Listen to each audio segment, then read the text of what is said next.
Hi students, നമ്മളിന്ന് +2-ൻ്റെ ഇപ്പം നമുക്കൊരു ക്വസ്റ്റ്യൻ കിട്ടിക്കഴിയുമ്പോൾ അതിൻ്റെ മാർക്ക് ഡിവിഷൻ ഉണ്ടല്ലോ, അതിനെ പറ്റിയാണ് പറയാൻ പോകുന്നത്. ഓക്കെ, അന്നേരം നിങ്ങൾക്ക് എക്സാമിന് ക്വസ്റ്റ്യൻ പേപ്പറിൽ പാസേജ് തരും, അതിൽ നിന്ന് ആൻസർ ചെയ്യാനുണ്ടാവും. പിന്നെ കവിത തന്നിട്ട് അതിൽ നിന്ന് ആൻസർ ചെയ്യാനുണ്ടാവും. അങ്ങനെയൊക്കെ വരുമ്പോൾ അതിനകത്തൊക്കെ നമുക്ക് 1 വേർഡ്, അതായത് 1 വേർഡ് എന്നല്ല 1 മാർക്കിനുള്ള ക്വസ്റ്റ്യൻ നമുക്ക് കിട്ടും. അങ്ങനെയുള്ള ക്വസ്റ്റ്യന് നിങ്ങൾ ഡയറക്റ്റ് അപ് ടു എന്താണ് നിങ്ങളോട് ചോദിച്ചിരിക്കുന്ന ക്വസ്റ്റ്യൻ, അതിൻ്റെ ആ കറക്റ്റ് ആൻസർ ചെയ്യാനായിട്ട് ശ്രമിക്കുക. വലിച്ചു വാരി എഴുതിക്കൊണ്ട് നിങ്ങൾക്ക് മാർക്ക് കൂടുതൽ കിട്ടാനൊന്നും പോകുന്നില്ല. അതായത് നമ്മുടെ മാക്സിമം മാർക്ക് അവിടെ 1 മാർക്കേ നമുക്ക് കിട്ടും. അന്നേരം നിങ്ങൾ എന്താ ചെയ്യേണ്ടേ, എന്താ ക്വസ്റ്റ്യൻ ചോദിച്ചിരിക്കുന്നത് അതിന് മാത്രം ആൻസർ കൊടുക്കുക. ഇപ്പം നമുക്ക് 1 വേർഡ് കൊടുക്കേണ്ടതാണെങ്കിൽ 1 വേർഡിൽ കൊടുക്കുക, അല്ലെങ്കിൽ മാക്സിമം ഇപ്പോൾ ഒരു സെൻറ്റൻസിൽ കൊടുക്കാനുള്ളേ കാണത്തുള്ളൂ. ഓക്കെ, അതന്നേരം നിങ്ങൾ ക്വസ്റ്റ്യൻ വായിച്ചിട്ട് അതിനനുസരിച്ച് ചെയ്യുക. അതിനുവേണ്ടി അധികം ടൈം കളയാനൊന്നും നിൽക്കല്ലേ. പിന്നെയെന്ന് വെച്ച് കഴിഞ്ഞാൽ നമുക്ക് 2 മാർക്കിൻ്റെ ക്വസ്റ്റ്യൻസ് കാണാൻ സാധിക്കും അല്ലേ. ഈ 2 മാർക്കിൻ്റെ ക്വസ്റ്റ്യൻസ് എന്ന് വെച്ച് കഴിഞ്ഞാൽ നമ്മൾ ചിലപ്പം ഏതെങ്കിലും സെൻറ്റൻസ് വന്നിട്ട് അതിനെ നമ്മൾ ഇതുപോലെ എക്സ്പ്ലെയിൻ ചെയ്ത് എഴുതാനോ അങ്ങനെയൊക്കെ ആയിരിക്കും. അന്നേരം അതെന്താണോ പറയുന്നത് അത് നിങ്ങൾ ശ്രദ്ധിച്ച് വായിച്ച് നോക്കിയിട്ട് അതിനെ നിങ്ങൾ എക്സ്പ്ലെയിൻ ചെയ്ത് ചെറുതായിട്ടൊന്ന് എക്സ്പ്ലെയിൻ ചെയ്യേണ്ടേ വരത്തുള്ളൂ. അധികം ഒന്നും വലിച്ചു നീട്ടണ്ട, കാരണം ഇത് ചെറിയ ചെറിയ മാർക്കിൻ്റെ ക്വസ്റ്റ്യൻസ് ആണ്. അന്നേരം അതിനനുസരിച്ച് വേണം നിങ്ങൾ എഴുതാൻ. ഇപ്പോൾ 2 മാർക്കിൻ്റെ ക്വസ്റ്റ്യൻ ആകുമ്പോൾ മാക്സിമം നിങ്ങളൊരു 5 സെൻറ്റൻസ് ഒക്കെ എഴുതിയാൽ മതിയാവും. ഇപ്പോൾ അതിന് വേണ്ടി 2 മാർക്കിന് വേണ്ടി നിങ്ങൾ ഒരു പേജൊക്കെ എഴുതാനിരുന്നു കഴിഞ്ഞാൽ നിങ്ങൾക്ക് അവസാനം ടൈം കിട്ടാണ്ട് വരും. ഓക്കെ, അതുകൊണ്ട് തന്നെ നമുക്ക് ടൈം മാനേജ് ചെയ്യണം, എല്ലാ ക്വസ്റ്റ്യനും ആൻസർ അറ്റൻഡ് ചെയ്യണം. അത് കാരണം നിങ്ങൾ മാർക്കിനനുസരിച്ച് ആൻസർ ചെയ്താൽ മതി. പിന്നെ നമുക്ക് 6 മാർക്കിനൊക്കെ ചിലപ്പം ടിപ്പണി എഴുതാനായിട്ട് വരും. അതായത് പാസേജിൽ നിന്ന് തന്നെ ഇപ്പോൾ നിങ്ങൾക്ക് ഒരു കവിത തന്നിരിക്കുകയെന്ന് വെച്ചു, എന്നിട്ട് നിങ്ങളെ പഠിപ്പിച്ചൊരു കവിതയാണ്, അതിൻ്റെ ടിപ്പണി എഴുതാൻ പറയുമ്പോൾ ആദ്യം എന്താ ചെയ്യേണ്ടേ, 6 മാർക്കിനുള്ള ക്വസ്റ്റ്യൻ ആണ്. ഓക്കെ, അന്നേരം നമ്മൾ കവി പരിചയം കൊടുക്കുക. നമ്മൾ അന്നേരം ആ കവിനെക്കുറിച്ചും ആ കവിതയെ നമ്മൾ പഠിച്ചിട്ടുണ്ട് നേരത്തെ. അന്നേരം നമ്മൾ ആ കവിനെക്കുറിച്ച് ഒരു പാരഗ്രാഫ് ഒന്ന് എഴുതുക. ആ ഒരു പാരഗ്രാഫ് നിങ്ങൾ നല്ല രീതിയിൽ എഴുതി കഴിഞ്ഞാൽ 2 മാർക്ക് അവിടെ നിങ്ങൾക്ക് കിട്ടുന്നതാണ്. കവിനെക്കുറിച്ച് എഴുതിയാൽ 2 മാർക്ക് കിട്ടും. പിന്നെ ആ കവിതയുടെ തന്നിരിക്കുന്ന കവിതയുടെ സമ്മറി എഴുതണം. ആ സമ്മറി എഴുതുന്നതിന് നിങ്ങൾക്ക് അവിടെ 2 മാർക്ക് കിട്ടും. പിന്നെ കിട്ടുന്നത് ആ കവിത നിങ്ങളുടെ വ്യൂ പോയിന്റിൽ എങ്ങനെയാണെന്നുള്ള കാര്യം നിങ്ങൾ എക്സ്പ്ലെയിൻ ചെയ്യുക. ഓക്കെ, ഇങ്ങനെ 3 പാർട്ടായിട്ടാണ് 2 മാർക്കായിട്ടാണ് ഡിവൈഡ് ചെയ്ത് വരിക. ഓക്കെ, അന്നേരം ഇപ്പം നിങ്ങൾ കവിനെക്കുറിച്ച് എഴുതിയ 2 മാർക്ക് കിട്ടി, നിങ്ങൾ ആ കവിതയുടെ സമ്മറി എഴുതിയ 2 മാർക്ക് കിട്ടി, നിങ്ങളുടെ വ്യൂ പോയിന്റ് എഴുതി കഴിഞ്ഞാൽ 2 മാർക്ക്, അങ്ങനെ 6 മാർക്കാണ് അവിടെ വരുന്നത്. ഇനി നിങ്ങൾക്ക് നിങ്ങളുടെ വ്യൂ പോയിന്റ് എഴുതാൻ പറ്റുന്നില്ലെങ്കിൽ നിങ്ങൾ എന്തായാലും കവിത ടീച്ചർ ക്ലാസ്സിൽ പഠിപ്പിച്ചല്ലേ, അന്നേരം അതിൻ്റെ കവിനെക്കുറിച്ച് എഴുതുക, അന്നേരം 2 മാർക്ക് അവിടെ. പിന്നെ ഇത് സമ്മറിയോട് എക്സ്പ്ലെയിൻ ചെയ്താൽ മതിയാവും. പിന്നെ ഇതിൻ്റെയൊക്കെ നമ്മുടെ ഈ ഓരോ ചാപ്റ്ററിൻ്റെ വീഡിയോസ് നമ്മുടെ ചാനലിൽ തന്നെ ഇട്ടിട്ടുണ്ട്, നിങ്ങൾക്ക് അത് പോയി റെഫർ ചെയ്യാവുന്നതാണ്. ഓക്കെ, പിന്നെ വേറെ ക്വസ്റ്റ്യൻ വരാമെന്ന് വെച്ച് കഴിഞ്ഞാൽ അതായത് ആരെങ്കിലും ക്യാരക്ടറിൻ്റെ ഇത് എഴുതാനായിട്ട് പറയും. ഇതൊക്കെ നിങ്ങൾക്ക് ക്വസ്റ്റ്യനിൽ തന്നെ ഹിൻറ്റ് കൊടുക്കുന്നുണ്ട്. ഓക്കെ, അന്നേരം നിങ്ങളുടെ ഹിൻറ്റ് ഹെൽപ്പ് തന്നെ എടുക്കുക. ആ ഹിൻറ്റ് നമ്മൾ നല്ലോണം വായിച്ചിട്ട് അതുമായിട്ട് കണക്ട് ചെയ്തിട്ട് എഴുതാവുന്നതാണ്. ഓക്കെ, നിങ്ങളന്നേരം ഒത്തിരി അതെന്താണ് ക്യാരക്ടർ അങ്ങനെ എങ്ങനെയാണെന്നിരുന്ന് ആലോചിക്കേണ്ടി വരുന്നില്ല. ആ ഹിൻറ്റ് വെച്ചിട്ട് നിങ്ങളത് എക്സ്പ്ലെയിൻ ചെയ്ത് പോയാൽ മതി.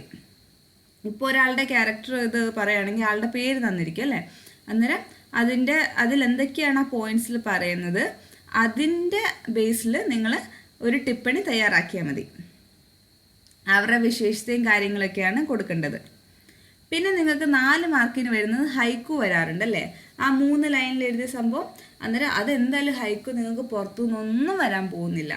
നിങ്ങളെ ക്ലാസ്സിൽ പഠിപ്പിച്ചത് അല്ലെങ്കിൽ ഈ ചാനലിൽ കിടപ്പുണ്ട്, ഹൈക്കു റെഫർ ചെയ്താൽ മതി, ആ ഹൈക്കു മാത്രമേ വരൂ. അന്നേരം ആകെപ്പാടെ അത്രേ ഹൈക്കു ഉള്ളൂ. അന്നേരം അത് നിങ്ങൾ എന്തായാലും പഠിച്ചു വെക്കുക. എന്തായാലും ആ തന്നിരിക്കുന്ന ഹൈക്കു ഉണ്ടല്ലോ നിങ്ങളുടെ ചാപ്റ്ററിൽ, അതിൽ നിന്ന് ഏതെങ്കിലും ഒരെണ്ണം എന്തായാലും വരും. ഓക്കെ, അന്നേരം അതെന്തായാലും നല്ലോണം നോക്കണം. അന്നേരം ഹൈക്കോഡിൽ എങ്ങനെയാണ് മാർക്ക് ഡിവിഷൻ എന്ന് പറഞ്ഞുതരാം. അതിൻ്റെ സമ്മറി എഴുതുമല്ലോ, അന്നേരം അതിന് നിങ്ങൾക്ക് 2 മാർക്കാണ്. അതായത് ആ 3 ലൈനാണ്, അതിന് നിങ്ങൾ എക്സ്പ്ലെയിൻ ചെയ്ത് എഴുതുന്നതിന് 2 മാർക്ക് കിട്ടും. പിന്നെ അതിനകത്ത് നിങ്ങളുടെ ദൃഷ്ടികോൺ, നിങ്ങളുടെ വ്യൂ പോയിന്റ് എഴുതാവുന്നതാണ്, അതിന് 2 മാർക്ക്. അങ്ങനെയാണ് 4 മാർക്ക് നിങ്ങൾക്ക് കിട്ടുന്നത്.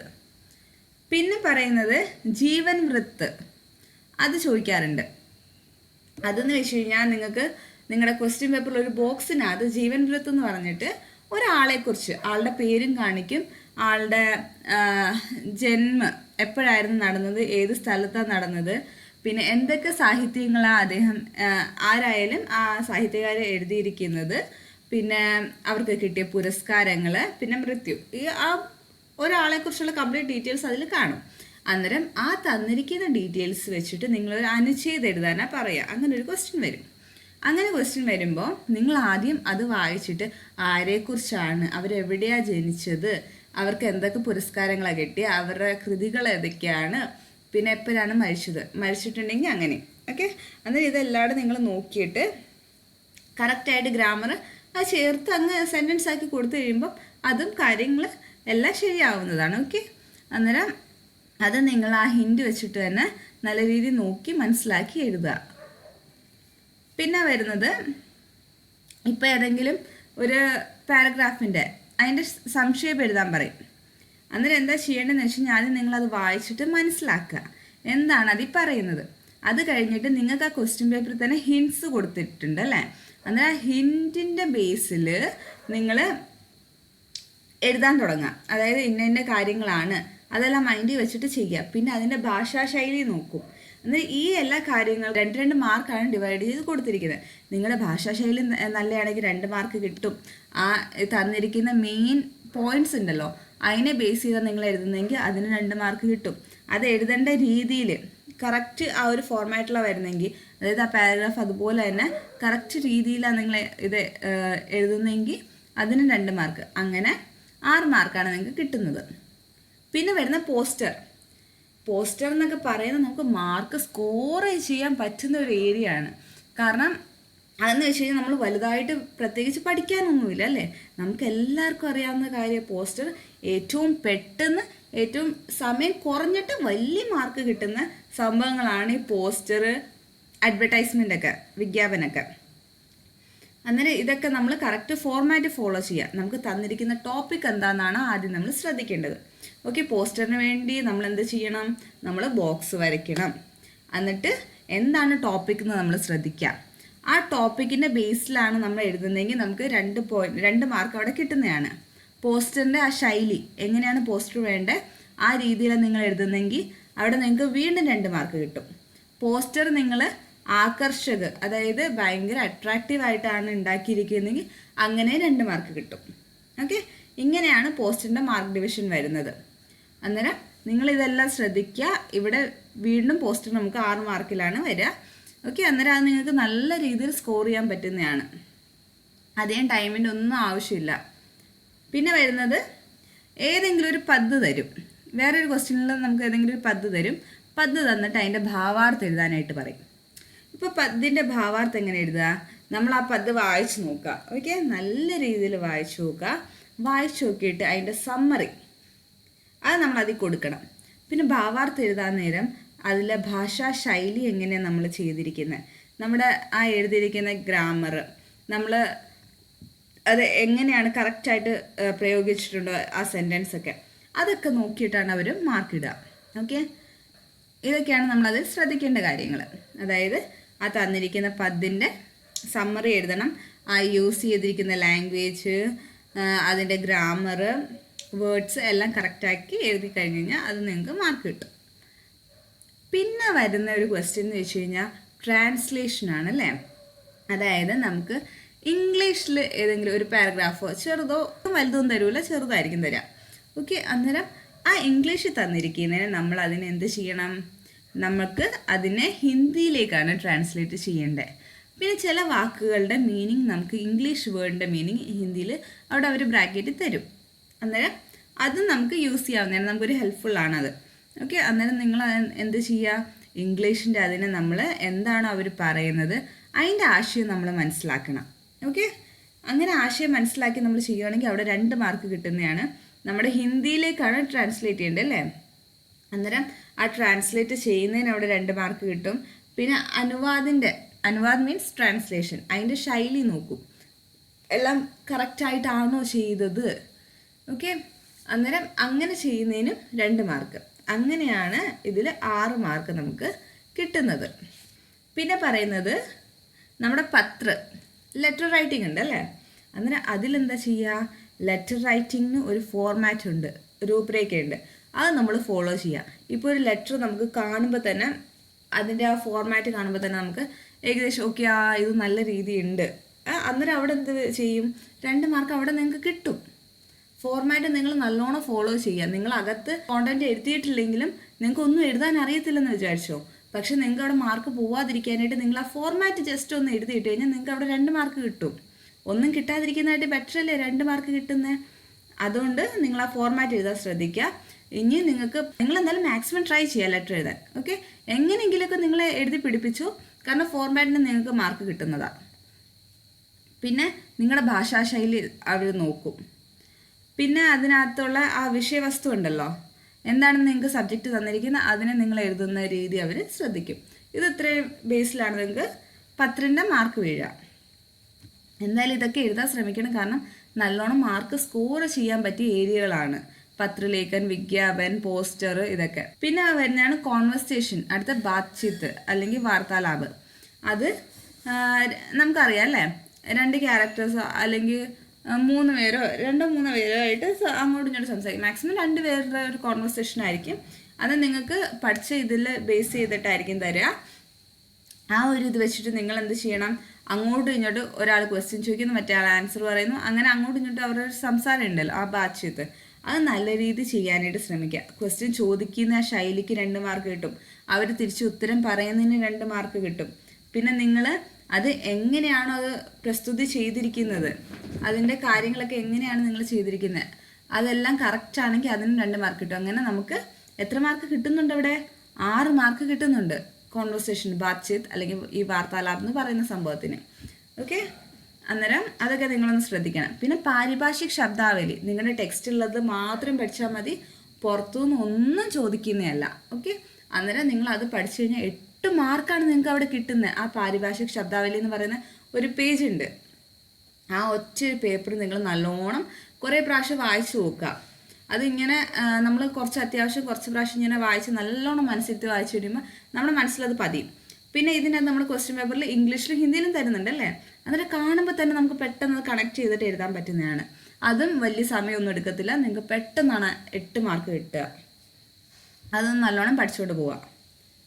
പിന്നെ വരുന്നത് വിജ്ഞാപൻ. നേരത്തെ ഞാൻ പറഞ്ഞായിരുന്നു, അഡ്വർടൈസ്മെന്റ് എന്ന് പറയുന്ന ഒരു സംഭവം നമ്മുടെ ക്വസ്റ്റ്യൻ പേപ്പറിൽ ഉണ്ടല്ലേ.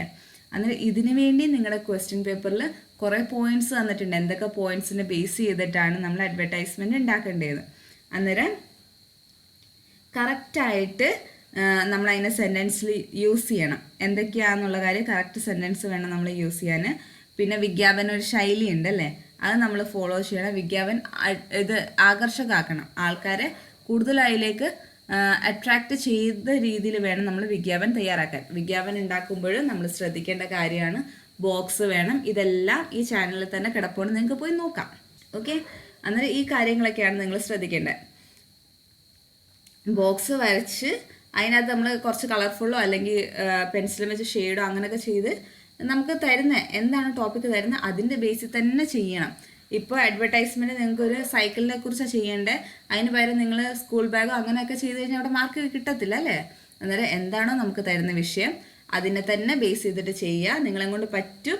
ഇതൊക്കെ പെട്ടെന്ന് മാർക്ക് സ്കോർ ചെയ്യാൻ പറ്റുന്ന ഒരു ഏരിയ ആയത് കാരണം ഇങ്ങനെ പറയുന്നത്. ഓക്കെ, പിന്നെ വരുന്ന ഡയറിയാണ്. ഡയറി വിജ്ഞാപനയ്ക്ക് 8 മാർക്കിനുള്ള ക്വസ്റ്റ്യൻസ് ആണ്.